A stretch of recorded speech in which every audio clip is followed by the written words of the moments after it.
Okay. We are in Ezekiel 46. We didn't quite finish the chapter last week.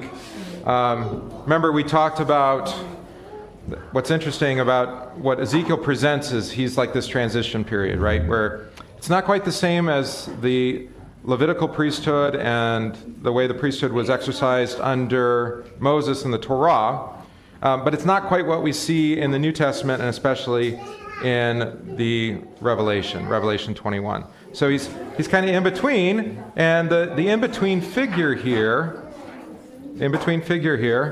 is the prince. So we have this prince who's already serving, in a sense, in the place of the high priest, but we do have the order of the different kinds of priests. One of the reasons to study these sorts of writings, you think because, well, we don't have all these sacrifices, and we don't have a temple, and we don't have these orders of priesthoods and whatnot. But that's actually not the right understanding. We do, but all of them either point towards Christ, or they're fulfilled in Christ, or they're exercised now in the office of the ministry, or in the priesthood of all believers. That's you. All right, so everything here it's not gone in a sense. It just gets assumed into the new covenant. Does that follow? Sometimes people have this weird relationship to the Old Testament. I think even our churches fell victim to this for a long time, where we've treated the Old Testament as, well, it's old. Meaning it's like not for us anymore. That's not at all true. Although that might be one of the reasons why we've denied the orders of creation as given in Genesis, because we just don't read it, because it's the old, right? But without Genesis, you can't understand the new creation, for example. We'll talk about that today, hopefully. All right, so some of this is higher patterns of reality, and you have to compare. You're comparing things on different levels, and that, I don't know, that's a higher order level of thinking, I suppose. It's especially difficult for children. At least that's what we're told by the educators, that they can't understand simile and metaphor and analogy. My experience is the complete opposite. The children understand these things with more adeptness than the adults do. The adults are like, what do you mean the angel of the Lord in the Old Testament is Jesus? And the children are like, hey, there's Jesus again. You're like, what? Oh, yeah. There's somebody eating with an offering a feast for the people. Oh, that's Jesus. I'm like, so the children actually have a much easier job because they haven't limited their imagination to, rational thought, I guess. They're more willing to see the patterns of things. So, yeah. And so maybe what I'm advocating here, I think I did actually, was it in a daily prayer maybe, of becoming like children again? Yeah, I did. It was in one of the morning prayers, talking about becoming children again. And that means actually using your imagination and being willing to go. Part of the reason why, sorry for the opening introduction, it's a little bit of a rant. Part of the reason why we're so fearful of using our imagination is we're fearful about making an assertion that's wrong. Nobody wants to be wrong, especially no one wants to say something and have pastors say no. So I usually just say yes, especially when the children, and I ask them, what's this? And they're like, Jesus. And I say, yeah, that's right. They're actually, more often than not, they're right, even though I didn't see it, they saw it. All right, so you don't have to be worried about being wrong. I don't know where this comes from. Maybe it's from, how many of you had to be examined as part of your confirmation publicly? Okay, maybe that's part of it. Having to sit in front of the whole congregation and terrified that you might give the wrong answer. And then what's going to happen? You have to go back to the classroom and I don't know. What happened? Did anybody have to? Pastor kind of helped. Well, of course. No, he did not. You never send somebody back to catechism and you can't get confirmed now. Right. The most terrifying part was I remember, not my class, but maybe our kids even. Mm-hmm. After the pastor would say, after it was all over, now I am the only reason I look to the little secretary to confer if we should. That's nice. And that's probably what they all set up as a deal, like a pass. All right, so to that point, let's just jump in. So last week we talked about how the prince had his own set of offerings, free will offering, voluntary offerings, So we talked a little bit about that. No, we didn't, actually. I don't think we actually read that. So let's just read 12 to 15. Is that okay? Can you see from where you're sitting? Maybe we do need to get that fancier bracket where you can raise it up. I know we used the free one that came with the TV first, but I think. All right. When the prince provides a free will offering, either a burnt offering or peace offerings, as a free will offering to the Lord, the gate facing east shall be opened for him, and he shall offer his burnt offering or his peace offerings as he does on the Sabbath day. Then he shall go out, and after he is gone out, the gate shall be shut. You shall provide a lamb a year old, without blemish, for a burnt offering to the Lord daily. Morning by morning you shall provide it, and you shall provide a grain offering with it morning by morning. On 1/6 of an ephah and 1/3 of a hin of oil to moisten the flour, as a grain offering to the Lord. This is a perpetual statute. Thus the lamb and the meal offering and the oil shall be provided morning by morning for a regular burnt offering. All right. So a couple things to talk about here that are interesting.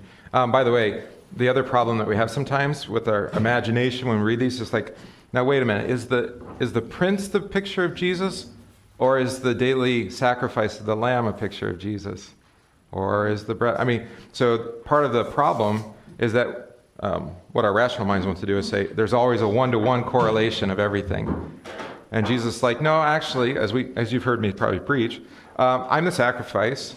I'm the one who offers the meal to you. I'm the one who's hosting the meal. So it's my feast, and it's my body and blood that you receive, and I'm the one who gives it to you. You're like, oh, so, well, that doesn't really make much sense. Well, it doesn't have to make sense, but that's the reality that he's conveying to us. All right? So we have him offering this free will offering, that is, of his own will. Does that say something about Jesus? Yeah, think about we have a hymn that says this really well, the Gerhard hymn. A lamb goes uncomplaining forth, the guilt of sinners bearing, right? Uncomplaining, doing not my will, but your will be done, he says in the garden, right? Yeah. So offering of peace offerings and free will offering to the Lord. It's a burnt offering or peace offerings. What does the forgiveness of sins bring to the Christian?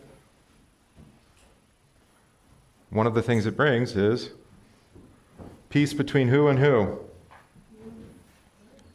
Say, I think I heard it. Yeah, between us and God, right? What would be the opposite of peace? Here, you just think Tolstoy, if you want. War. War, yes. All right, war. And how would we be at war with God? By our sin, right? At war with his word. Right. So he brings peace as he does on the Sabbath day. All right? And then he shall go out and the gate shall be shut. So we have that. Then notice again, it's the Passover lamb, a lamb a year old without blemish. Same mandate as the Passover. Who is our Paschal lamb? Christ, our Paschal lamb, has been sacrificed. That's the antiphon for Easter. Yeah. Paschal, by the way, is just the word for Passover in Greek. I think I've explained that to you, but it's always worth remembering in case you forgot. Morning by morning you shall provide it. So, wait a minute. The offering for sin is offered every day? Daily? Daily. What did we say in our catechism this week? Anybody remember? Fourth part of baptism? No, that was our verse for the week, but it did say daily. Yeah. Right. Take up his cross daily. No, I was thinking of baptism. Oh, okay. Daily dying and rising, right, was what we said. That through contrition and repentance should be drowned and die with all sins and evil desires, and that a new man should daily emerge and arise to live before God in righteousness and purity forever. So this sacrificial gift of forgiveness of sins is washed upon us each day by our baptism, right? So baptism isn't, you've heard, this is a Lutheran distinction, I think, although I've heard other Christians say it now more, so thank God for that, where baptism isn't just some past event, but it is a past event, you were baptized, right? But we usually use the language of are. So it happened, but it has ongoing effect, and it continues to be reality for you. You are the baptized. So you live daily in your baptism. All right? So this is the priest doing this, the prince. And you shall provide a grain offering morning by morning. And then the grain offering has the oil in it. And then this statement is really helpful. And this is where actually we can turn around and say, wait a minute, this is fulfilled in Jesus, right? Who is the eternal sacrifice. Otherwise, you would say, God's not actually, or either the people are unfaithful or God's not faithful to his word. Because he says it's a perpetual statute, but then if there's no more temple, and never mind, this temple was never actually built or could be built. These sacrifices were never actually done. So Ezekiel's talking about something different, right? He's not talking about Israel and the Temple Mount and sacrifices on the mountain. He's talking about, I would suggest, either heaven or now, right? In divine service. So this is always true for us. Thus the lamb and the meal offering and the oil shall be provided morning by morning for a regular burnt offering. All right. So at some point, the Christian church decided that gathering daily was going to be too difficult for them. And so, I mean, you can imagine why. You might have to get up early before work, right? And so what they did is especially in medieval Europe, is they offloaded that to religious people. So how about this? So instead of you going and receiving the daily sacrifice being forgiven, how about we appoint some guys and gals to go and do that for us, and then they'll do it on our behalf. So, and there is a sense to that where, a pastor prays daily for you. I mean, that's part of my calling. But I can't receive forgiveness of sins for you. That has to be received by you, right? And so then they had this whole thing called the transfer of merit. Have you heard about this? Right, this is why you can pray to dead saints, and then they give you some of their extra merit or extra grace. But that's where that flows naturally out of that. Yeah, it was like a treasure, They worked really hard to build up all this grace and merit before God, and they didn't need it all, of course, because they were already saints, living celibate lives and none of that sinful, humanly stuff. And then, and so then they have so much extra that then there's enough for other people. Except for purgatory. Sorry, you got to go work that out. Never mind. Medieval Christendom in the West was very strange. The East is not somehow maintains some autonomy away from that. Well, they didn't need to build St. Peter's. So anyway, you've heard that rant before. Good so far? And there's some more notes on your sheet, but you can read that.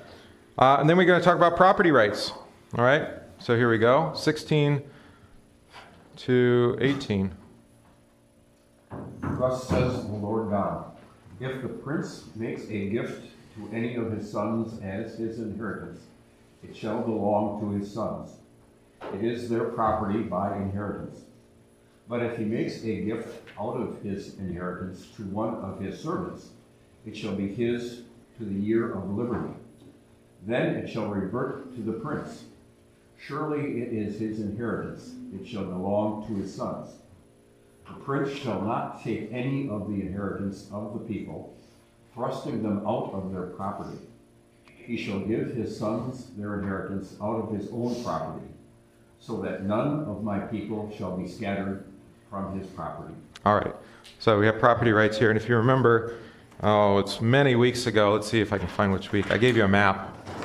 So if you kept your notes, nope. 44. Okay, it was from the 21st. So 2 weeks ago? I have more of these if you need them. There's a map. Remember this map? We haven't looked at this yet. Where all the tribes are separated horizontally, which again wouldn't work out so well, but that's how it's described. This is the map that I'm talking about. All right? And here, some of you have yours. Okay. I put it up on the screen. Here we go. Remember, you have all these kind of separations, especially separating the temple from the people. But then we have the prince's land that's to the east and the west of the temple district that's in the middle. All right? So you can see that on the map. So the prince actually has his own inheritance separate from the other tribes, which is interesting, isn't it? I don't know, what did I write about this? I wrote this a week ago, so now I have no idea what I said anymore. Provision is made for the prince to bequeath his property to his sons. Wait a minute, inheritance. Who are made sons of God in Christ? Jesus. No, Jesus is the Son of God. Who are made sons with him? By baptism. Yeah, you are. Right. And so then you've heard this language of what Christ inherits, his inheritance he bequeaths to us then, right? Because we are co-sons with him. That's always how it works. All the sons share in the inheritance. So if you are sons, then you are also inheritors of eternal life of the kingdom, right? So you hear that language pretty explicitly here, don't you? Yeah. Still, if his generosity causes him to grant land to non-familial servants in the Jubilee, that's the year of liberty, right? And that's the 50th year, every 50 years. They would forgive all debts and, right? Don't think that you can adopt that and make us a beautiful, well, actually, we may end up having to do that anyway, right? Collapse of the US dollar, you're just going to have to revalue everything on some other currency or, I mean, I don't know how else to fix the problem. You're just going to have to just wipe it all out, right, and start over. What were we talking about? The land will revert to the prince's sons. Similarly, each man from all the tribes must retain his property and bequeath it to his heirs. So that's the other map where you have all the different tribes. All right, so God is actually very concerned that the inheritance he gives is preserved for the family, that you don't squander your inheritance. Oh, do we have stories about that in the Bible? What's the story with the son that squanders the inheritance? With prodigal living, right? I call it the parable of the lost son, because he says, my son who was lost has been found, who was dead is alive. So he's lost and dead. Actually, the father's not concerned at all about the inheritance. His brother is, right? Because the funny thing about Jesus and the inheritance he gives is you can't squander it. The son's just brought right back into the home again as if nothing ever changed, even though he went and wasted something. And then there's more. Like, what happened? No. Very, very strange story, isn't it? Yeah. All right, so where were we? This will prevent the tendency towards social stratification that plagues all societies. Here's property rights. As the rich become richer and the poor become poorer. You don't know anything about that. No. Keep it in the family, right? And don't let the family, that's the name for the mob, right? The mob, whether in Madison or Washington, take it from you, right? Anyway, modern secular societies view property as something to be earned by labor and acquired by shrewd business tactics. That seems fair enough, right? You earn it by your labor, I don't have a problem with that, or acquired by shrewd business tactics, right? But we actually have a commandment, Lutheran, the commandment warns against that, right? Or to get it in any dishonest way when it comes to his property, seventh commandment, right? Stealing. In contrast, the underlying assumption throughout the Old Testament is that Yahweh is the real landowner. Mine is the land, Leviticus 25:23. By his grace alone, he has granted to his people the privilege of living upon the promised land as sojourners and tenants. So even though he promised the land to them, it's never actually theirs. It's his. That's why he says you can get rid of the people that are living there because they don't belong there. It's my land. So it's a little bit different, right? I don't know, this might be actually behind some of Israel's claims to that land today. And passing on to the heirs. He granted the title to the tribes equitably. Joshua 13:21, you can hear Joshua distributing different portions of the land, and it's rather equitable, which must not be distorted by human legalism or power plays. Of course, the people's infidelity would cause them to forfeit their share of the land, as happened with all Israel during the exile, and again in exile that we're talking about, Babylon, and again in AD 70 after the Jewish people as a whole rejected the landowner's son and heir. Right, so Jesus has the parable about that, rejecting the landowner and heir. They killed him. And so that's their forfeiture to being sons, right? Killing the Son of God. So, I mean, God does care about land because it's his. And the earth and everything therein is his.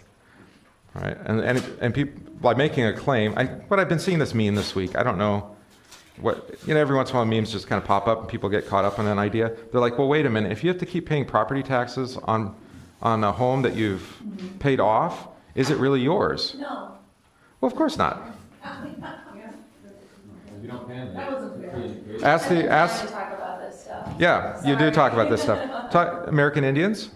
Well, No. now granted, they were nomadic, so they didn't actually stay in one place. But generally, they're tribal kind of lands, right? And we said, no, actually, you're not living there, so we're going to live there instead.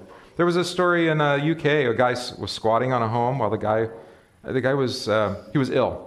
The homeowner was ill and was in the hospital for years, I think, like a long time. But then he recovered. He comes back. There's a guy in his house. He tries to get the guy kicked out, and he's like, nope, they have squatters' rights. It's his house now. It's his house now. You're like, what? Eminent domain. Yeah, and then there's eminent domain. There's actually, I'm just thinking of our context, but which amendment has to do with property rights? Fourth Amendment. It's about unlawful search and seizure, right? But there's one that I don't remember which one eminent domain's in. It's a later one. I don't think it's not an amendment. It's just It's a doctrine. Yeah. Which is kind of funny because then who are they actually being? God in God's place, right? Because it's God's land. It's not their land. And God gets to distribute how he wants. Maybe he does it through the federal government. Maybe not. We could argue about that. But here we're talking about a heavenly inheritance. And so I think, this is always the problem. We have the same thing with the gospel text last week and this week. And that you have this earthly story and you're like, well, I want to apply that to my earthly life. And you can't just do it immediately because it doesn't work. The property rights he's talking about here, we can't just apply it to our context and, that'll fix everything. No, he's describing a heavenly reality in earthly terms of land and inheritance, right? Because he wants us to learn something about the gift of heaven, where actually we're all brothers and sisters, we're all part of the family, we're all under Christ, and he's benevolent and kind and generous to us through it all. You had your hand up, Matt. Yeah, so just trying to understand what it says. It shall be his to the year of liberty, his sons, right? Yeah, unless he gives it to... Then it shall revert to the prince. But isn't it always the princes and the sons? And then it goes back to the sons again. Right. Yeah, so for a time he can give it to his servant until the year of liberty, and then they forfeit it back to the prince. Do you know about the year of liberty? I don't know if we've talked about this. Yeah, Jubilee. Every 7 years. 50 years. Oh, 50. 7 by 7 plus 1. Okay. Yep. Is that like a condition of it then? Remember, how often should I forgive my brother? And some manuscripts actually don't say 70 times 7, it's a 7 times 7. And probably that's where they think, that's year of Jubilee. That's the year of forgiveness, right? Where all debts are forgiven. So, yeah, this is a weird arrangement. I don't know if I didn't put any notes down about it. There's a lot of argument about it. This is one of these dangers where I think, this is another place where we say, Ezekiel's describing our inheritance of heaven, but as best he can, given his own context, which is each tribe has their territory. That's the only way he knows. Now, after they come back from exile, there's no tribal territory anymore. That's gone. Well, never mind what became the northern kingdom. They're never restored. That's Galilee kind of, right? But Samaria, there's no tribes there anymore, and the tribes across the Jordan aren't never settle that land again exactly.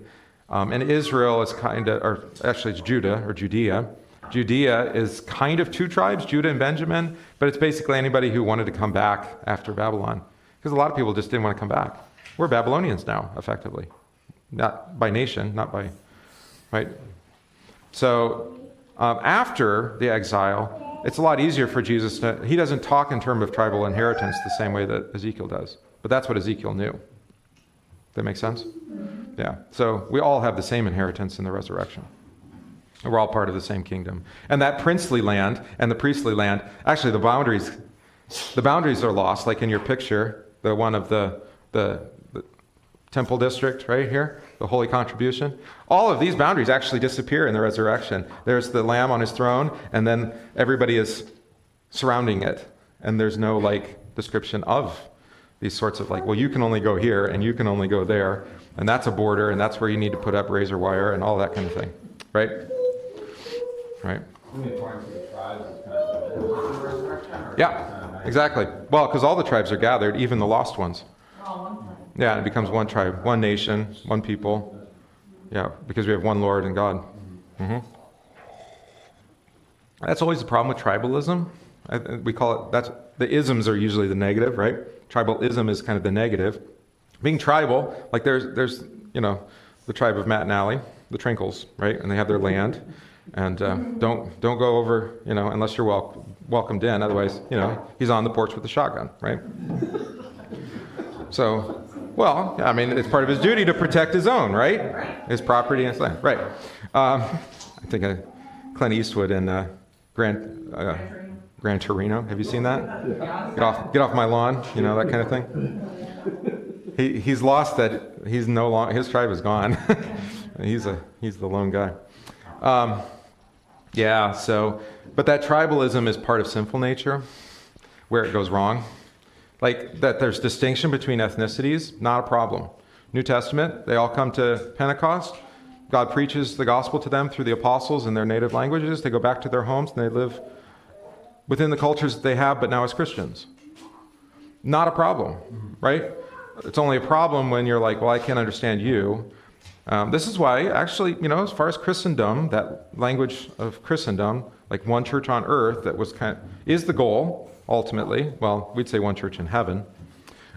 It's not wrong to say that actually it's the gospel that unifies, is the only thing that can actually unify people, is around the forgiveness of sins in Christ Jesus, even if we have language differences. But particularly the Roman Church and the Eastern Church too, they said, well, we should have a common church language then. So Latin in the West, Greek in the East. So that no matter where you were from, even if you spoke Hungarian, when you went to the council or whatever, you spoke in the church language. Right? Now this is effectively what we have now with English, which is why the world is so adept now to unify around, well, not always good things, but because we actually understand each other again. Which you know what God does to that. That's what then he tears it down because, well, now they think they can transcend humanity and become gods themselves. And he'll tear us down. Well, and back to the land thing, I was thinking, it reminds me of what Luther said about, take they home. Yeah, goods, fame, child, wife. None of it is ours anyway. And then when we get too attached to it is what causes the problem. It becomes an idol, yeah. Well, for us to say, this is my land, this is mine, well, I mean, it is, but really, is it? It all belongs to God. Well, here's the uncomfortable truth. When you get comfortable with those things, that's when God takes them away from you. Yeah. And let's say they get taken away. Yeah. At least if you have that mindset, it would be easier. If you're not so attached to it. Like, right. Let's say someone does want to take it. And it does seem kind of strangely paradoxical that God would continually, he'd promise you comfort, bring you into a comfortable life, and then take that away from you so you're uncomfortable again. But the reason is that our comfort is not in our material well-being. Our comfort is in him. So when that trust gets reverted, this is there can be wealthy people who are very faithful Christians. We've known them. I know some. Because they don't trust in their wealth at all. They know it could be gone tomorrow.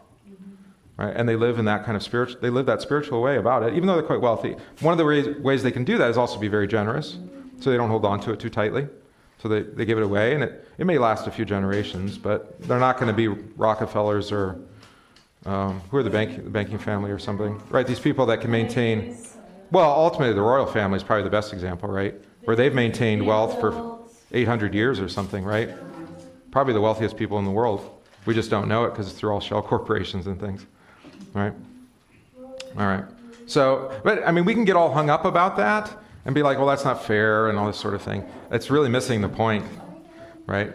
Because you have an inheritance that's greater than anything. And as I sometimes remind people when they get all hung up on money, it's like, I've never seen a hearse or a U-Haul behind a hearse. Yeah, you can't take it with you. Never mind what the Pharaohs tried to do, right? I mean, talk about an example.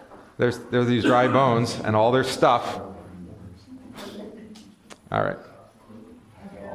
There's a lot we could talk about property rights. I actually found a good resource for this. I was telling one or more of you, I can't remember who, a gentleman who spent from 1977 to 2012, 40 years writing commentary on the scriptures, but from the perspective of wealth, property, the material things. And just saying, what does the Bible say about these things? And they kept, and then after 2012, consolidated it down into even something as small that could be done for like a Bible study. So maybe someday we'll do that. Because this was all just by way of answering a question that a friend asked me many years ago. He's like, where is it in the Bible that we've been endowed with life, liberty, and the pursuit of wealth or property or happiness, whatever you want to call it? Where is that in the Bible? Because that's the assertion of the Declaration, right? And so so anyway, I've been spending years musing on it and looking, and found somebody who actually did the work, so that's helpful. All right, maybe someday, but that's not to the point of this book. Remember, these chapters that we're in Ezekiel, from chapter 40 to 48, are, in one sense, received now in faith in the church, but in another sense, of course, in the new heavens and new earth. So we're not talking about things earthly, we're talking about things heavenly. Someday we'll talk about things earthly more specifically. All right, so now we get to go somewhere else. And we've been waiting for this, I think. So what do I have on the sheet? Did I give you a verse? 19 to 24. 24. All right, good. Then he brought me to the entrance, which was at the side of the gate, to the north road of the holy chambers for the priests. And behold, the place was there at the extreme western end of them. And he said to me, this is the place where the priests shall boil the guilt offering and the sin offering, and where they shall bake the grain offering, in order not to bring them into the outer court, and so transfer holiness to the people. And he brought me out to the outer gate, and led me around to the four corners of the court. And behold, in each corner of the court there was another court. And the four corners of the court were small courts, 40 cubits long and 30 broad. The four of them were of the same size. I'm going to scroll for On you. the inside around each of the four courts was a row of masonry, with hearths made at the bottom of the rows all around. Then he said to me, these are the kitchens where those who minister at the temples shall boil the sacrifices of the people. All right, yay, the kitchens. Everybody loves the kitchen. I know you'd say, like, what can we talk about with kitchens? But kitchens and dining rooms are unless you're a very strange family. Actually, I can give you an example of this. Very strange. Not very strange family, but architecture. But, it's usually the center of the home, right? We have some builders, right? Matt worked on our kitchen, and we made it a little bit actually more welcoming and broader and, like, open, because that's where we spend a lot of time between the kitchen and dining room, don't we? Yeah. In Lutheran practice, you'll hear this all throughout writers from Lutherans. They talk about gathering around the table. And they don't mean the Lord's table, although they could mean that in places. But in the home, that you would gather actually to hear God's word around the table too. So you both have a meal, and that's where you would receive bread from heaven, Christ's word, around the table. So that's table. If you've anybody been to Wittenberg? Okay, so the Black Cloister, which was a monastery, but then after the Reformation, of course, they closed the monastery, and it was given to Luther as part of his compensation. So Katie and Luther would live there, and they usually had 10 to 20 guests living with them because they had residences, right? You can say, oh, so sad for Katie to have to make meals for all these, theologian bums that are hanging out there, drinking beer and talking, as they did. But anyway, if you're there, if you go to the cloister is built this way too. The center of the entire cloister is a large gathering room with the banquet tables. But there was also a podium or a place where, the father, or in this case, it was the abbot before, and then it will be Luther and his student, where they'll actually, present God's word to all those gathered. So your home has that kind of, what do we call a hearth and home? I think for us, a lot of times it's the hearth. If you have a fireplace, you gather around that. That's kind of how we do it. The big, black, terrible box that proclaims false truths to us is on one side of the room, and then you have the inset on the other side of the room. The gas inset, or inlet, or whatever you call it, insert. But tables and kitchens are big, and we even see this, I'd say, in our earthly existence, right? Is that we spend a lot of time and effort on it. It's how you sell a house. Where's our realtors, right? It's like if the kitchen's updated, that's always first thing you put in the listing. Kitchen updated, modern appliances, or whatever. Kitchens, and then bathrooms. That's the other place you worship of a sort. We did a house blessing for Dasha and her family next door yesterday. I walked through and you bless each room, but I noted there wasn't a blessing for the toilet, so in the right blessing of leaving. Right. Yeah, when you leave too. Yeah, you bless when you come in, you leave, bless when you leave out. Sometimes you have to bless a home because there's things living there. Think demons. All right, so where were we? Let's go back and look at this a little bit. So you have two kinds of kitchens. You have the kitchen for the priests, or here, and then you have the kitchen for the people. So they have two sets of kitchens. There is a distinction between those two. But again, this is according to Ezekiel's perspective. By the time we come to the New Testament, there's one table, one altar, one kitchen, if you like. Who's on altar guild? We have some altar guild ladies. You have your kitchen, right? Where you prepare the supper. I mean, that's effectively what it is. We call it a sacristy, I think, right? Yeah, sacristy. My side's the vestry, because I put on my vest. On your sacristy, it must be the sacred things. That must be where it comes from. But that's like the kitchen. They have lots of them, though. They have 4 for the lay people, for the non-priests, and then you have 1 for the priests as well. So there you go. Kitchens are a preparation of the sacrificial means for the priest, and the kitchens of the laity. Again, show Yahweh's desire to commune with his people and for them to eat at his table. We've seen this all throughout. The three men visit Abraham. God dines with the 70 elders on top of the Mount of Sinai after the giving of the law. And then ultimately we see the marriage feast of the Lamb in his kingdom that has no end. Yeah, as you hear in church. All right? Paradoxically, they symbolize, I use big words here, you're just going to have to deal with it, the transcendence and eminence of Yahweh.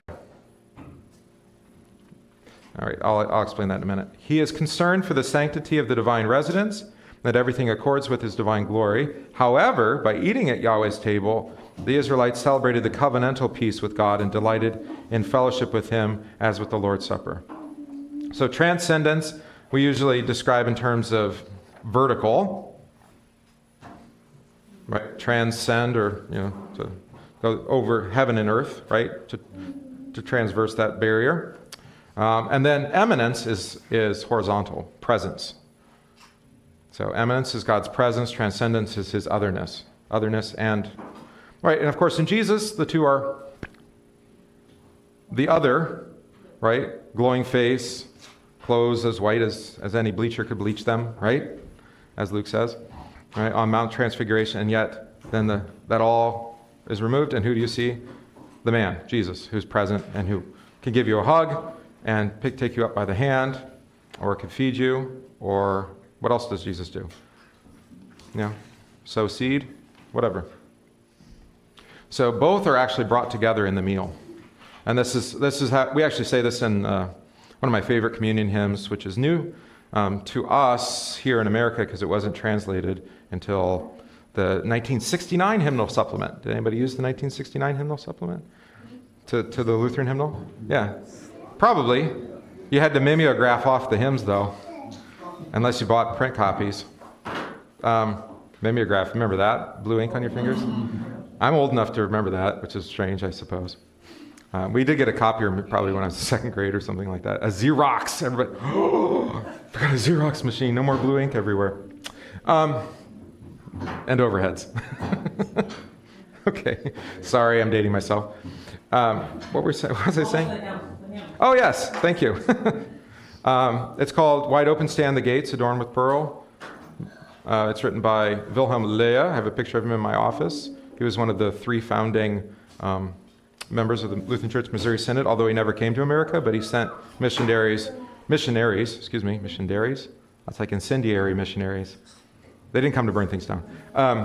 He sent missionaries to Buffalo, New York, to Iowa, but the first ones he sent were to mid-Michigan in the Saginaw Bay area. So Frankenmuth, Frankentrost. He founded that. He wrote the hymn. But the last line in the hymn is just, it sticks in my head all the time because it's what we believe, but he says it in such a poetic way that it's helpful. Joins earth and heaven beyond it, time with eternity. Joins earth and heaven beyond, time with eternity. So you have both eminence and transcendence. You have eternity and the moment all brought together in the Lord's table. So, okay, now your head's blown a little bit, but that's how it goes. That's how it goes. Wide open stand the gates. I don't know when we're going to sing it again. It's in the Lord's Supper section in our hymnal, which I don't have one in here, so somebody has a hymnal. Is that a hymnal? No, he doesn't. That's a hymnal. It's a hymnal. So cute. Look, it's the personal edition. It even says his name on it. Right, it's just for today. What are you complaining about? I'm holding it in my hand. I needed a hymnal, and he provided it for me immediately. The church tree one's bigger. It is. That's when I have to get like. I'm trying. All right, so here, I'll read the last stanza. The cherubim, their faces veiled from light, while saints in wonder kneel, sing praise to him whose face with glory bright no earthly mask conceal. This sacrament God gives us, binds us in unity, joins earth with heaven beyond us, time with eternity. 639. Yeah, it's 3 stanzas. Yeah, probably always sing it when you're going up to commune, so you never get to sing it. Yeah. I try to move hymns around so that, because otherwise, if it's all, yeah, anyway. Okay, so kitchens. What else? Second paragraph. The specifications and construction of the tabernacle and Solomon's temple don't mention the kitchens. So it's something new in Ezekiel too, all right? But other Old Testament passages do. So I gave you some citations of that. These are standard features in pagan temples where feeding the gods figured so prominently. I went to a Hindu temple down in Illinois when I was at seminary. There's it's very large.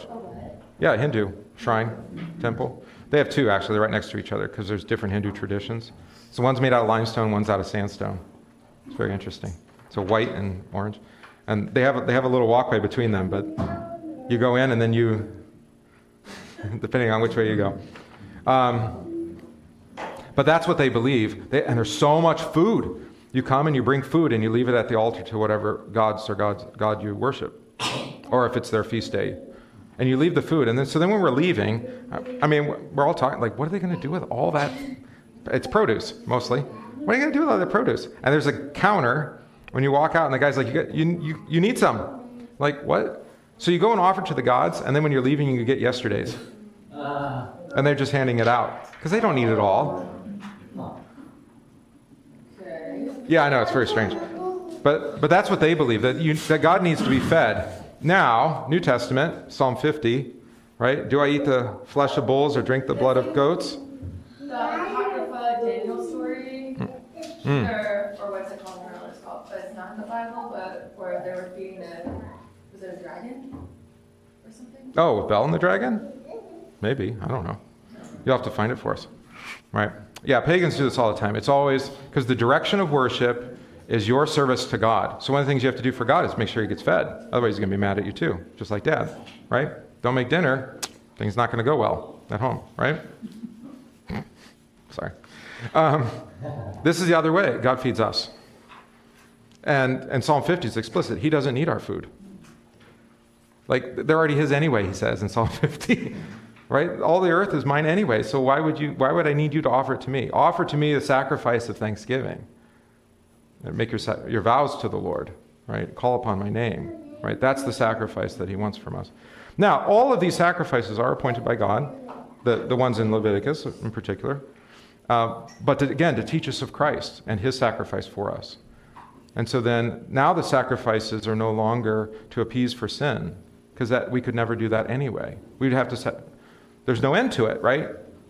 There's no end to your knowledge of sin. There's no end to sacrifices you make. So instead, Christ comes and he actually fulfills that. God was teaching us the futility of trying to please him through our sacrifice. And instead, teaching us to trust and rely upon him for grace and mercy on behalf of the sacrifice that Christ has made and the promise. All right? So that's pretty heady stuff, I suppose. But you have this really key statement, don't you? Not to bring them into the outer court, so transmit holiness to the people. So there's the point that until they are cleansed, they can't receive this holiness because that would kill them. So we have all that holiness. And again, this is Ezekiel's context. All right? But in the New Testament, things do shift a little bit in this regard too. God takes even what we would consider unclean and makes it holy. Right? Think about the food sacrificed to idols, both with Peter in Acts, but also with Paul. And it says, well, just pray over it. Of course, don't eat it if it's going to cause a scandal to your neighbor, because they don't yet believe that you can just pray over meat sacrificed to idol and receive it. Okay, fine. Now, I think when we studied, which book? 1 Corinthians. Remember we did that? That was probably during the lockdown that I started to do an online, was it Wednesday night stream? Anybody watch that? Some of you might have. You don't remember it, though. We talked about the temple in Corinth, and that the way it was structured is like all the temple rites and the prostitution and all that stuff happened upstairs. And then they had the kitchens, but then the lower floor was like a restaurant. It was basically a restaurant. That's where you would go, or a butcher shop, like you were talking. Go to the butcher. Because the meat, whatever was sacrificed to the idol, then they would resell. Just like we were saying in the Hindu temple. They did that in Corinth. So what are you doing? Oh, you're going to get more water. Okay. That's where you got your meat, is at the pagan temple. Well, this causes all sorts of problems, doesn't it? It's like, can we eat that meat? It was used in really hideous pagan things. And Paul's counsel is, well, okay, if you go to a place, if you're going to someone and they're a new convert especially, right? And they would be scandalized if they continue to eat that meat, then don't offer it, right? Or if they offer it to you, then just eat it, right? If they're not scandalized, then you don't need to be either. But if they are, then for their sake, just withdraw. Don't eat it that day. This is, this is the nature of all things earthly, right? Is that they can be a scandal to some and not to others. So, maybe some of the pagan art that I have watched or referred to, I've often said, like, okay, I'm going to refer to this. I don't suggest you watch it. Now that seems weird, right? But you don't need to be offended or scandalized by it. I don't know if you would be or not. Is that like a stumbling block? Mm-hmm. Right, exactly. It's just no reason for that to get in the way. But on the other hand, it can be a helpful illustration if it can be received in faith. Right. So I have a couple of movies in my queue. One of these, I won't even mention it. I won't mention it. I know what you're going to say. Well, you can learn about witchcraft in. Do you know which one I'm talking about? You can learn about witchcraft in the Puritan and what they were dealing with. Oh, no, I thought you were going to talk about a different one. Yeah, because somebody went deep into it and did a fictional account of what was happening there. And it's called The Witch. And but the problem is the filmmaker treats it as if it's all real, and turns it into a horror movie, of course. Then, right? Well, I don't know how helpful that would be, because you all have nightmares. All right. So that's more on kitchens. Did I have something else on here? Don't watch that stuff. Okay. Well, I'm sorry if I scandalized you. All right. So notice it's actually ultimately God made the temple. God made the kitchens. God makes the sacrifices. I brought it up. It's my fault. God gives the sacrifices, and He delivers it all for His people. I don't watch anything that's over PG-13. Okay. Thank you. There are services like VidAngel and others where they edit out the stuff that's inappropriate too, so you can still kind of get the broad themes of the story without the unnecessary things. That's why I don't recommend Oppenheimer, because there's all sorts of unnecessary stuff in it. Even though you could learn a lot about the whole Manhattan Project and all of that. All right. He was a philanderer, and they show it all, and it's really unnecessary. What? Philandering? That's I don't watch anything over PG-13. Well, that's no guarantee anymore. I was watching Lord of the Rings last night. It was pretty scary. I thought for a minute. Yeah, at least that's Christian allegory, so that's helpful. All right, so where were we? Kitchens. Yeah, I think that's probably. Oh, Lord's Supper, of course. So we talked about that, right? So God feeds us. That's the key there. It's His meal. It's offered to us. He prepares it. He actually mans the kitchen. I know the ladies help. Thank you. But it's His meal, and because it's His body and blood that was prepared for us by His suffering and death, right? All right. So again, it doesn't need to be so like opaque that like, oh, temples and kitchens and everything. It's just let your mind go and say, do we have kitchens in the church today, or do we have meals? And see if there's connections there for you. Hopefully that's helpful. All right, so now we have the next part of the book. Please stop with that. Dorothy, stop. Thank you. So now we're in chapter 47, and guess what? We're in the home stretch. Who's ready? We're only like 55 weeks in. Come on.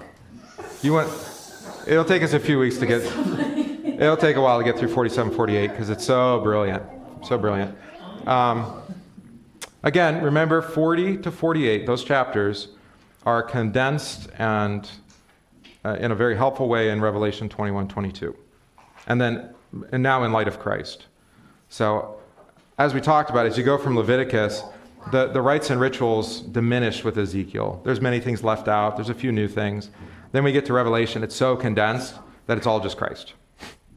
And he's the Lamb on the throne, and everyone's worshiping him. And the temples don't even have a wall anymore. There's no even walls described. Well, they're all walls to the city, but all right. So a little bit of introduction. I don't know how much we'll read. Yeah.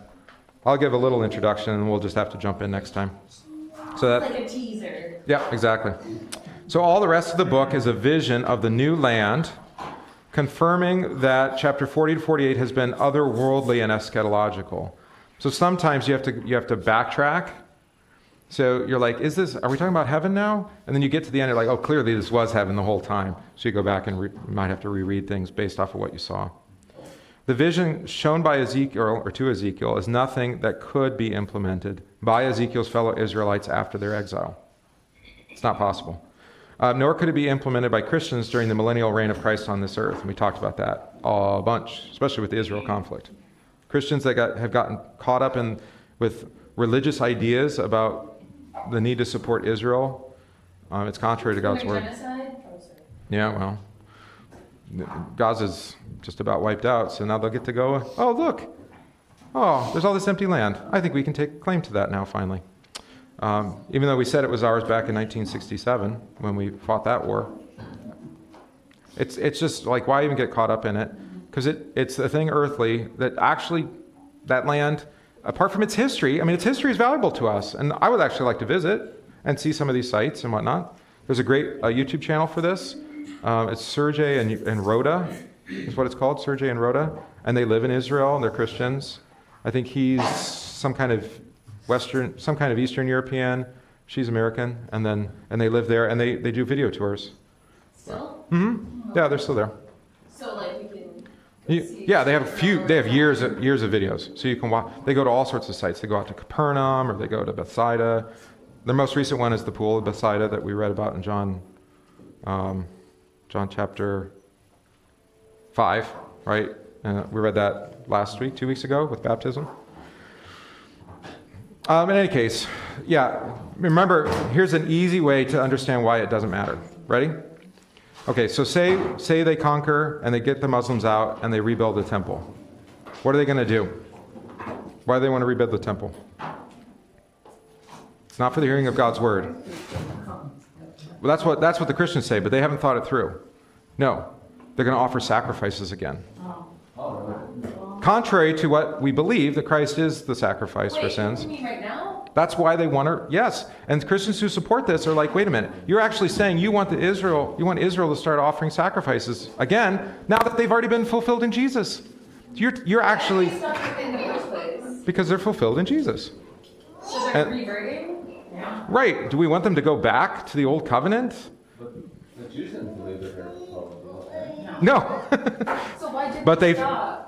Why did they? Because the temple was destroyed Oh. in AD 70 by the Romans. Oh, okay.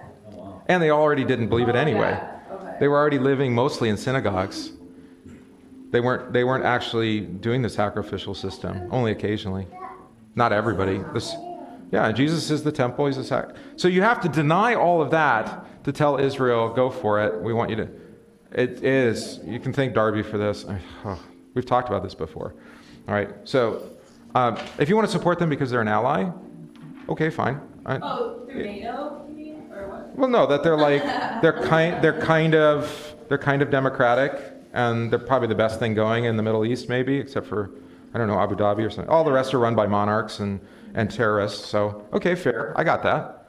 Right? I don't have so much problem with the monarchies. Well, I think that's a false perspective that we have. The terrorism is being funded by Americans. I brought it up, And yep. that the systems that they have implemented in their government actually work for them. We Correct. try to run over and tell them to do it differently Yeah. because we're Americans. Yep, that's part of it too. That's another perspective you can add to it. And that comes from It's not- an Eastern perspective. My point is don't try to apply some kind of pseudo-spiritual reason to support Israel. It's, Right. Like a literal temple being rebuilt. right. Yeah, because then you have to, There are Christians that think that. you have to deny Christ for that to be true. That's really sad. For the Jews. You're telling the Jews. Yeah, no. Ezekiel 47 to 48, which is what we'll read next time, hopefully. The new heavens and new earth in which all God's redeemed believers will dwell in eternity. That's what it's depicting. See Romans 8, 10 to 23, which promises that after the return of Christ, all believers will be raised bodily to eternal life. Even the creation itself will be freed from its slavery to decay into the freedom of the glory of the children of God. Right? Now that's not a millennial reign on earth. That's a new heavens and new earth. And that's what Christians look forward to. We don't need a new temple because we have Christ. We don't need Passover lambs because we have Christ. Yes, exactly. And I don't know why Christians get confused about this. Except for, Are we supposed to tell our friends that? Like, should we be telling them? yeah, Really? Sorry. So uncomfortable. it is. It is. Right? And you don't have to say, you can say, I don't support war. So I don't care if it's Israel or Hamas or Palestinians or whatever. It's not a literal temple that's going to be rebuilt. That's not what it is. They really believe that. Yeah, one of the reasons why, maybe every parish pastor has to come in and teach Revelation for this reason, because it's so... Let's do it. But my point was, we can't do it before we read John and Ezekiel, Right. which we've done. Okay. Well, some of us have done. Some of you have been at... How long did it take us to get through John? More than a year. Yeah. Just which John? Gospel of John. Okay. Yeah, you can't read his gospel, read his Revelation without his gospel or his epistles. Okay. The gospel is what actually sets the pattern for the Revelation. Is that the Gospel of John? Good. Yeah. All right. This is my favorite. So we'll dig in. We get living water next time, so that's great baptism stuff. So we'll talk about that. All right? Yep.